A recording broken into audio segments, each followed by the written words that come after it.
João capítulo 21. Eu estava ontem em um culto, e o pregador pregando, ele disse uma palavra, não foi o texto da pregação dele, ele disse uma palavra. Na hora que ele disse essa palavra, o meu coração começou a arder. Fui inclinado a trazer essa mensagem aqui nessa noite. Abre tua Bíblia aí, Evangelho de João capítulo 21. Vamos ler do primeiro versículo em diante.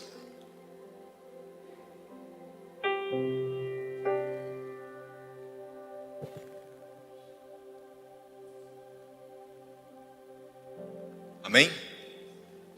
Algum tempo depois, Jesus apareceu de novo aos seus discípulos à margem do mar de Tiberíades. Simão Pedro, Tomé, chamado Dídimo, Natanael, que era de Canaã da Galileia, os filhos de Zebedeu e mais 2 dos seus discípulos estavam juntos. Simão Pedro lhe disse: vou pescar. E eles encorajaram: nós vamos contigo também. Saíram e logo entraram no barco, mas naquela noite nada pegaram. Entretanto, ao clarear do amanhã, estava Jesus na praia, mas os discípulos não perceberam que era ele. Jesus lhe perguntou: moços, tendes aí alguma coisa para comer? E eles lhes responderam: não. Então Jesus orientou-lhes: lançai a rede ao lado direito do barco e encontrareis. Assim eles fizeram, e logo não conseguia recolher a rede por causa da abundância de peixes. Diante disso, os discípulos a quem Jesus amava disse a Pedro: é o Senhor. Assim que Simão Pedro ouviu que era o Senhor, vestiu sua túnica, pois havia tirado, e lançou-se ao mar. Mas os outros discípulos vieram no pequeno barco arrastando a rede com os peixes, pois não estava longe da praia, senão uns 200 côvados. Então, assim que saltaram em terra, viram ali uma fogueira, peixes sobre as brasas e um pouco de pão. E Jesus lhes pediu: trazei alguns dos peixes que acabaste de se pegar. E Simão Pedro entrou no barco e arrastou a rede para a terra. Ela estava cheia com 153 grandes peixes. E mesmo com tantos peixes, a rede não se rompeu. Então Jesus convidou: vinde tomai vosso desjejum. E nenhum dos seus discípulos tinha coragem de indagar-lhe: quem és? Quem és tu? Pois sabia que era o Senhor. Jesus aproximou-se, pegou o pão e deu a eles. Tomou um peixe e o fez o mesmo.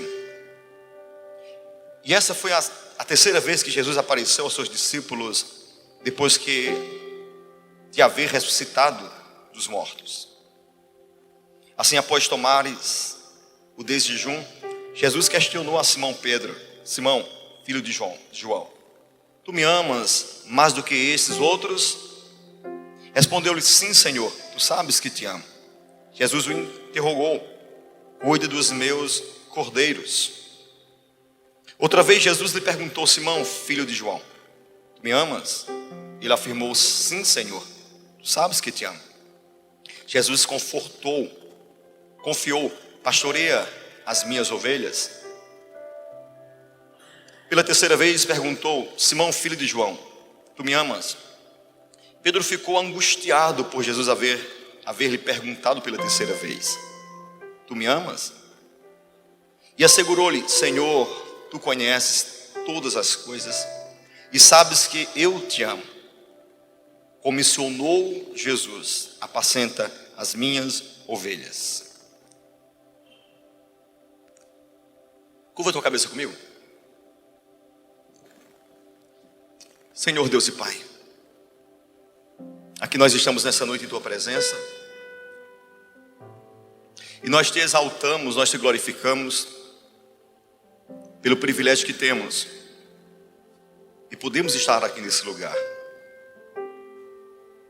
Nós te exaltamos pelo privilégio de podermos sentarmos para ouvir o Senhor falar. Nós te glorificamos porque tu tens nos amado de uma forma tão gloriosa, tão grandiosa, que muitas vezes nós ficamos constrangidos diante de tão grande amor para com as nossas vidas. Senhor, fala conosco nessa noite. Que a tua palavra ela venha como uma espada afiada de 2 gumes. E que ela penetre no mais profundo da nossa alma, do nosso coração. E que o Senhor nos leve a entendermos a tua vontade para com as nossas vidas. Essa é a minha oração, Senhor. Que essa igreja esteja cativa à tua palavra. Que as mentes e corações nesse instante estejam cativas a ouvir aquilo que tu desejas falar com eles. Que cadeias sejam quebradas nessa noite. E que vida seja liberta pelo poder do teu amor. Essa é a minha oração em nome de Jesus. Amém.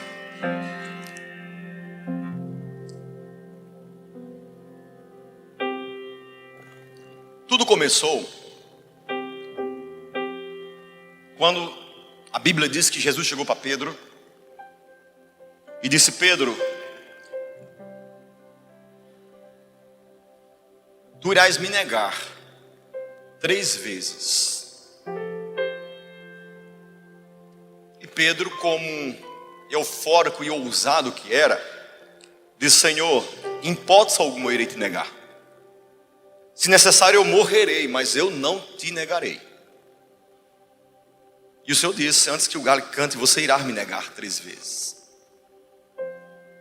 Passou-se. Pedro afirmou que não negaria, com muita ousadia, com muita veemência, com muita coragem. Porém, Jesus foi traído por Judas, foi levado como preso pelos soldados. E a Bíblia diz que naquele momento Jesus estava sendo conduzido pelos soldados.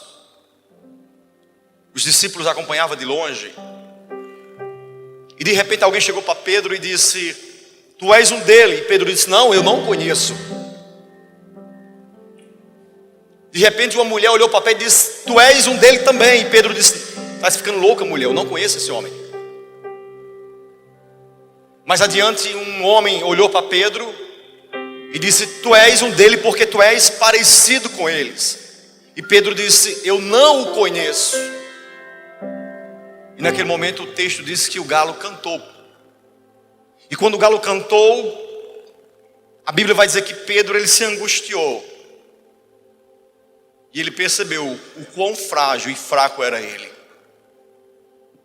O texto diz que diante daquele momento Pedro se angustiou ao ponto de cair em lágrimas e praticamente desistir do seu ministério. Eu acredito que aquele momento que o galo cantou e que Pedro caiu em si, naquele momento Pedro percebeu o quão frágil ele era. Porque às vezes nós somos assim. Às vezes nós estamos no culto tão empolgado. Quem nunca participou de um culto onde você ouve aquela palavra que estremece você por dentro? E que você chora e que você se enche da graça e você diz: cara, a partir de hoje eu não vou mais errar, eu não vou mais pecar, eu não vou mais falhar. Aí a gente sai da presença. E quando chega lá fora, a gente começa a vir sobre nossas vidas as tentações. Começa a vir sobre nossas vidas as perturbações. E aí muitas vezes nós falhamos e erramos. E a gente começa a se culpar. A gente começa a dizer: cara, eu não sirvo mais. Eu não tenho mais valia alguma para participar daquele culto, para estar com aquele povo, porque eu tinha dito que não iria falhar mais, mas eu voltei a falhar. O que acontece conosco muitas vezes pós o culto é justamente o que aconteceu com Pedro. Pedro, a partir desse momento aqui, ele foge do cenário. Jesus, quando ele ressuscita dentre os mortos, ele aparece a Maria Madalena. Ele manda Maria ir dizer aos discípulos que ele queria se encontrar com ele. Só que naquela reunião que Jesus marcou, Pedro não apareceu. O texto vai dizer que pela segunda vez, Jesus marcou com os discípulos e Pedro novamente não apareceu. Alguns teólogos pregando nesse texto vão dizer que Pedro teria desistido do ministério. Que Pedro teria ficado tão decepcionado com ele mesmo, que ele encarou e disse: cara, como é que eu posso comparecer numa reunião daquele que eu disse que eu morreria por ele, e eu neguei? Então, um fato, tem um detalhe que eu omiti. Depois que Pedro negou Jesus por 3 vezes, quando Jesus estava sendo levado para a crucificação, o texto diz que Jesus olhou nos olhos de Pedro. A palavra não foi pronunciada, apenas um olhar penetrante nos olhos de Pedro. Eu acredito que por muito tempo a culpa esmagou a consciência de Pedro. Eu acredito que por muito tempo Pedro disse: velho, que homem fraco sou eu. Eu neguei aquele que deu a vida por mim. Eu neguei aquele que eu tinha dito que nunca o deixaria, que nunca o negaria, eu neguei. Pedro não comparece às reuniões que Jesus marcou. Mas o que eu acho extraordinário em Deus é justamente isso. Eu acho extraordinário porque Deus, ele não desiste de pessoas pelo fato de nós desistirmos de Deus. Por isso é que Paulo, escrevendo, ele vai dizer que ainda que nós sejamos infiéis para com Ele, Ele permanece fiel para conosco. Ou seja, não é uma troca, você faz por mim, eu faço por você. Jesus não desistiu de Pedro, mesmo Pedro se sentindo o pior dos seres humanos, mesmo Pedro tendo deixado, aberto mão do seu ministério. Passou-se o tempo, Pedro resolve voltar às atividades. Não sei se você lembra, em Lucas capítulo 5, a Bíblia diz que Jesus chamou Pedro quando ele estava pescando. E naquele momento Jesus olhou para Pedro e disse: Pedro, larga tudo e segue-me. Pedro deixou a sua sociedade com os seus irmãos e pai e seguiu Jesus, deixou tudo para trás. E Jesus olhou para Pedro e disse: Pedro, a partir de hoje você não irá mais ser pescador de peixes, você irá pescar homens, você irá ganhar homens. E Pedro investiu no seu ministério. Só que agora, depois da morte, depois que ele nega, Pedro retorna à pescaria novamente. É como se Pedro tivesse dito: velho, eu não sirvo mais. Todas as promessas que foram direcionadas à minha vida não tem mais sentido. O Senhor não conta mais comigo. Ele pode contar com João, ele pode contar com qualquer outro, menos comigo. E ele volta à atividade novamente. Ele volta a pescar novamente. É como se ele tivesse dito: não tem mais espaço para mim aí. Então eu tenho que voltar a fazer alguma coisa. Eu tenho que voltar a pescar. Eu tenho que voltar a me dedicar às minhas atividades novamente. E a mesma coisa acontece com muito de nós. Quando nós erramos, quando nós falhamos, quando a gente se empolga e enche-se da graça, e muitas vezes sai do culto achando que não vai mais errar, não vai mais pecar, e falhamos e erramos. Aí a gente bate aquela real e diz: velho, eu não sirvo mais. Uma vez eu já fiz uma oração dessa. Uma vez eu cheguei diante de Deus e disse: Senhor, eu não vou mais orar, porque eu sei que eu vou pecar.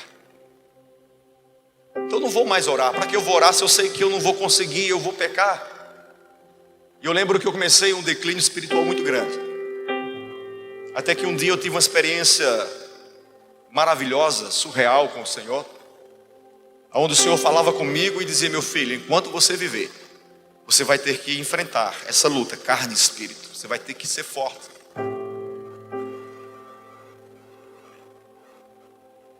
E Pedro ali se sentiu um zero à esquerda. Voltou à sua atividade novamente. Jesus marca com os discípulos, ele não comparece. Mas mesmo ele se achando indigno, mesmo ele tendo desistido de fazer parte do projeto que Deus tinha elaborado para a vida dele, mesmo ele se esquivando do Senhor, o Senhor sabia onde Pedro estaria. Pedro se levanta pela madrugada e vai pescar. Jesus não pediu informações a ninguém, Jesus sabia onde Pedro estaria. E o texto diz que Jesus vai à praia. E Pedro está pescando e ele fica de longe. Preparou uma fogueira. Eu acho que ele fez, haja fogueira. A fogueira, né? Haja peixe. Aí o peixe apareceu. Prepara ali uma fogueirinha, assa uns peixinhos, traz um pão.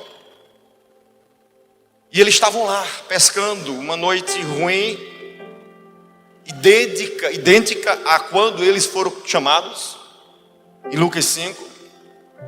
Que eles não pescaram nada, Jesus disse, voltem e joga a rede novamente. Uma noite, uma madrugada ruim, sem pescar nada.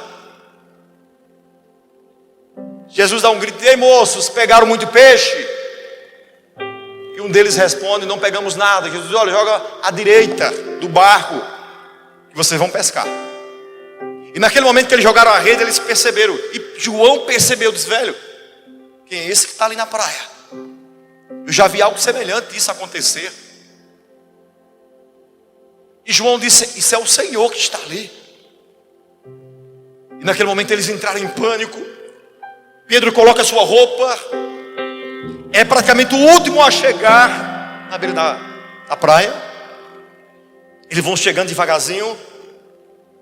O texto diz que eles não ousavam perguntar quem era, porque eles sabiam que era o Senhor que estava ali. E eles começam a participar daquele momento de comunhão, participando, Jesus dando a eles, olha, tomai vosso café aí. E Pedro chega quieto, não fala nada.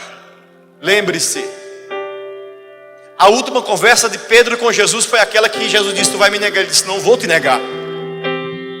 Depois desse episódio, apenas uma troca de olhares, aonde o olhar do Senhor penetrou dentro do coração de João, de Pedro.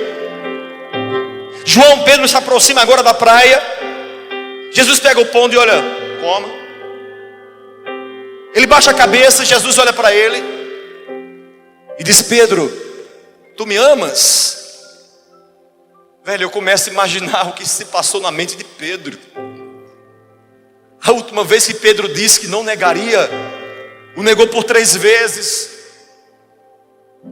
E Pedro, trêmulo, e vai dizer, Senhor, tu sabes que eu te amo.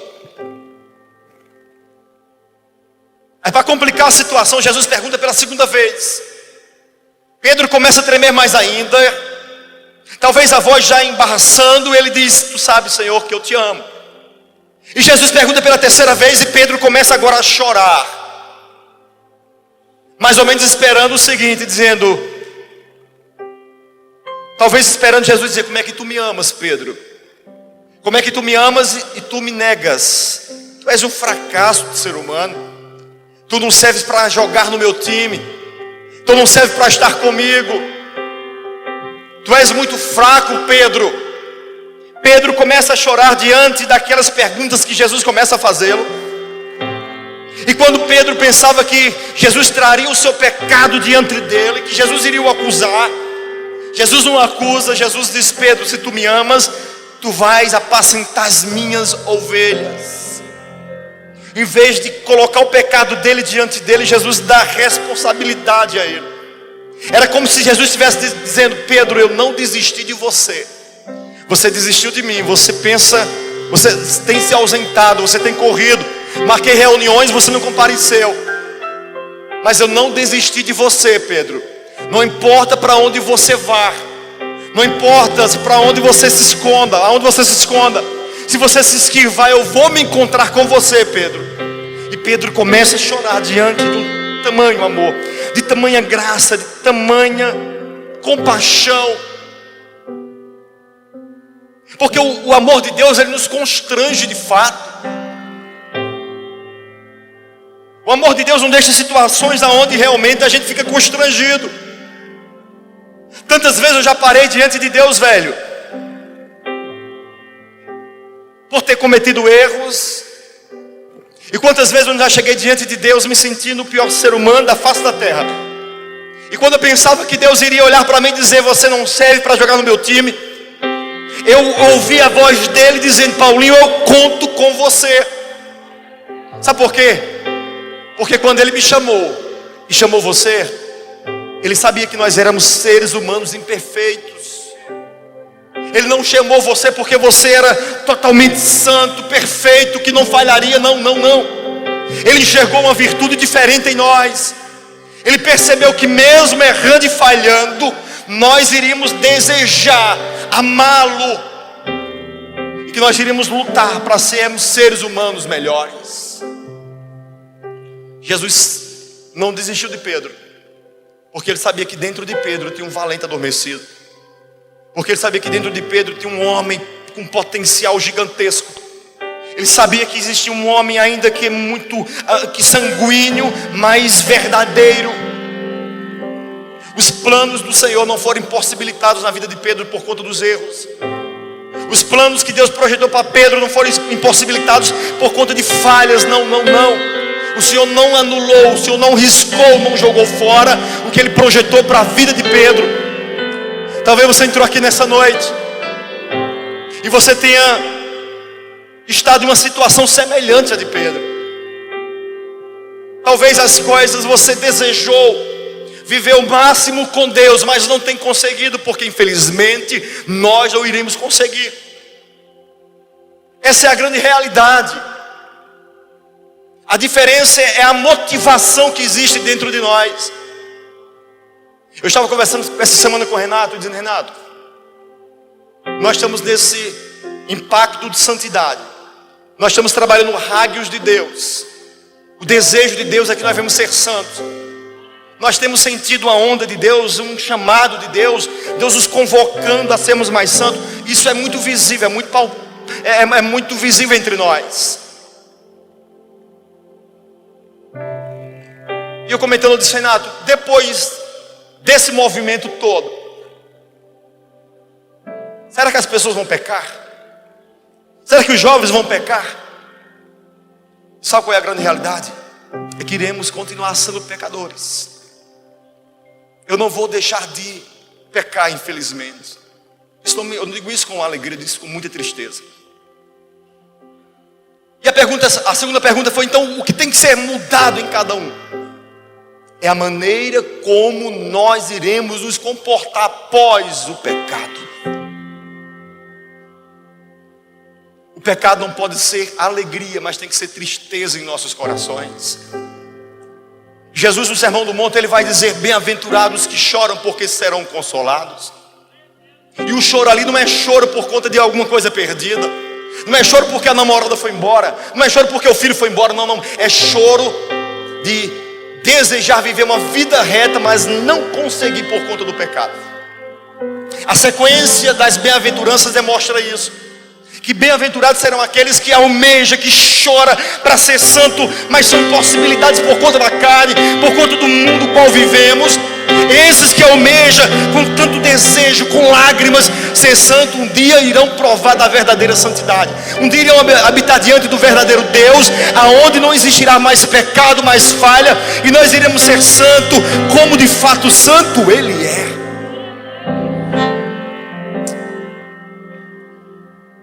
Então eu acredito que essa onda de santidade que Deus tem trazido não é para gerar uma geração de perfeitos, porque perfeitos nós não seremos enquanto estivermos nesse corpo, mas é uma geração de pessoas que desejam ser perfeitos, que estarão correndo em busca da perfeição, ainda que ela esteja distante, mas estarão correndo, se esforçando. Se cair, vai se levantar, não vai ficar prostrado, porque o rádios de Deus, a santidade, o Espírito dele estará nos dizendo: meu filho, levante-se, eu conto contigo, eu conto com você, eu aposto em você.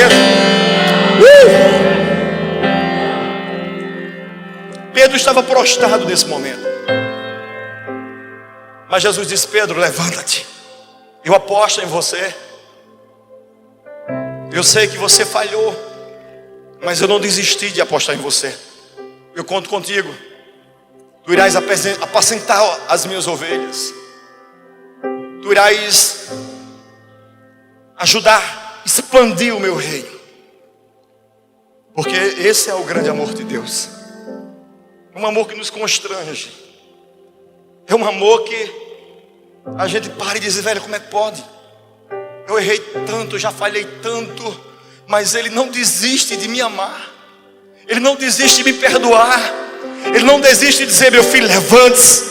Meu filho, levante-se. Eu já caí tantas vezes, não importa, levante-se, levante-se. Enquanto existir tempo, existir temor dentro de você, haverá uma mão estendida, dizendo: meu filho, eu te perdoo, eu te purifico, eu te coloco em pé. O que nós não podemos perder é o temor. O nosso desejo é que Deus gere no coração dessa juventude um desejo, uma ânsia, uma vontade de viver uma vida reta e íntegra diante dele. Eu tenho visto Deus feito isso.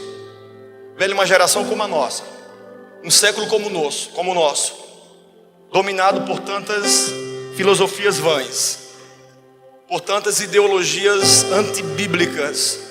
E nós temos uma galera, uma juventude no Brasil inteiro dizendo: velho, eu quero ser santo. Eu não quero me contaminar com esse mundo. Eu não quero me amoldar a filosofia atual. Eu quero viver uma vida diferente, velho. O fato de eu ver isso, eu entendo que Deus tem levantado uma geração que não irá se prostrar diante dos ídolos, que não irá se prostrar diante deste mundo, mas uma juventude que irá bater no peito e dizer: velho, eu vou segurar e vou defender os meus princípios, a minha ideologia que é bíblica, que é a vontade de Deus. Eu acredito que enquanto o mundo estará caminhando para a perdição, Deus estará levantando uma geração, porque a Bíblia diz que onde abundou o pecado, superabundou a graça. Se houver pecado, haverá grande graça. O pecado nunca será maior do que a graça. Pedro, a partir daquele momento, não volta para casa